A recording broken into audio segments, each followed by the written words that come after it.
Beauty and the Beast, really, if you think about it, is like 4 movies in one. It's an action movie. We're making a live action film. There's a huge amount of stunts, and there's wolf fighting and horse riding and, and guns and sword fights and all of that going on.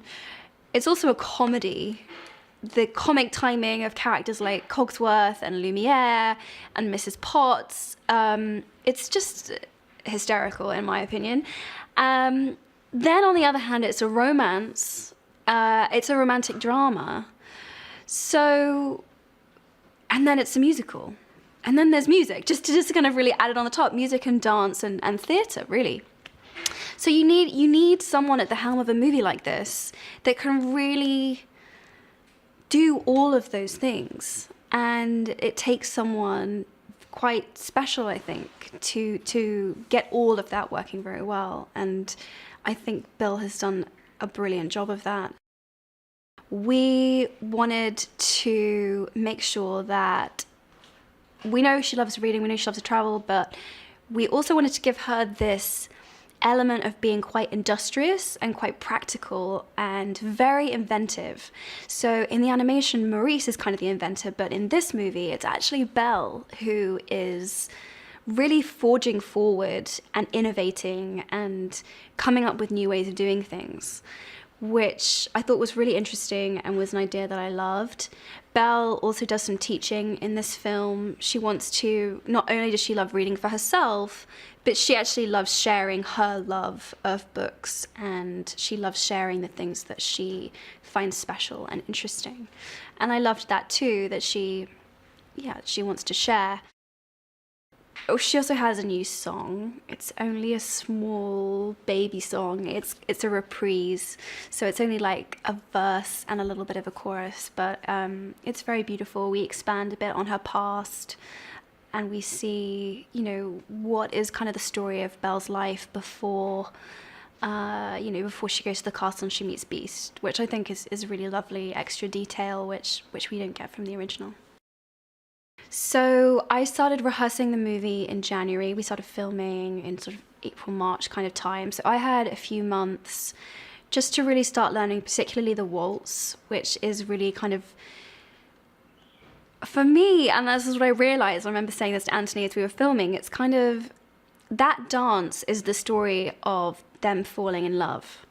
And so it had to have so much communicated through it, not just as a dance, but as how two people interact and how their perception of one another changes. And it's all wrapped up in this, 2 or 3 minute moment. And we wanted to try and communicate so much. So I realized I couldn't just be a dancer. I couldn't just sort of know the dance steps perfectly.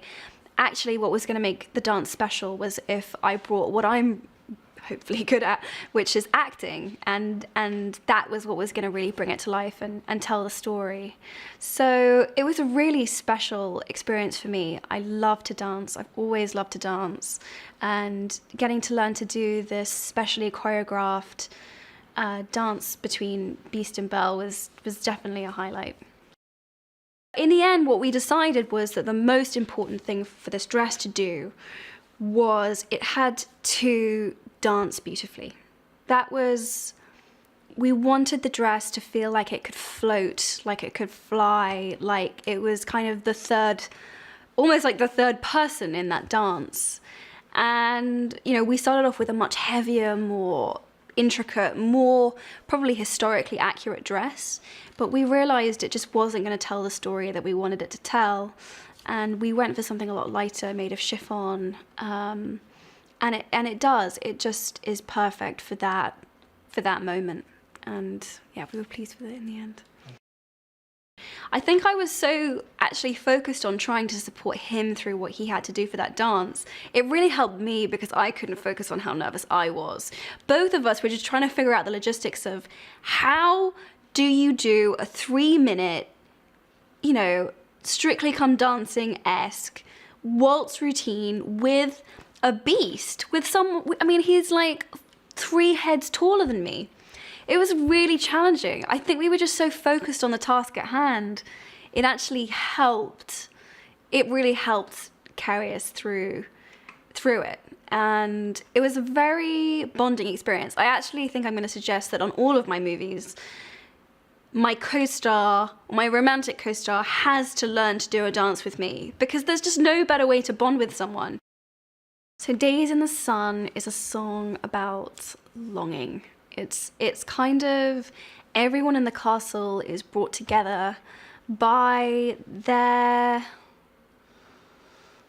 just like that awful heartache of missing something or someone that you deeply love and care about. And it kind of takes you through all the different characters in the castle and hearing their sort of internal thoughts at that particular juncture in the movie. Maurice, who's Belle's dad, his job is that he makes these music boxes, which is interesting. I'm not actually sure whether Bill took this from the original, but Chip was actually originally meant to be a music box, not a cup.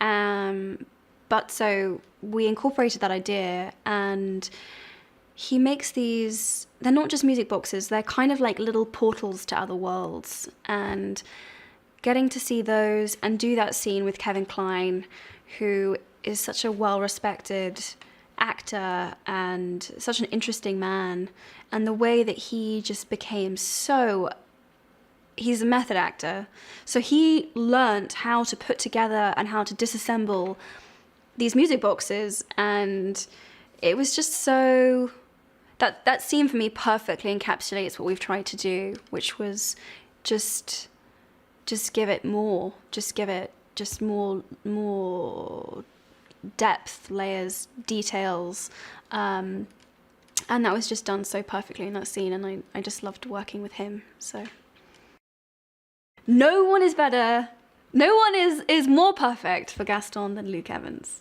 He's just is Gaston, whilst also managing to be incredibly likable and charming, and he's just perfect. Josh Gad, one of my favourite human beings on the planet. He's just so fun to be around. He's incredibly intelligent. Oh my goodness, he's so interesting to talk to. It's just no one better to play that role. No one better.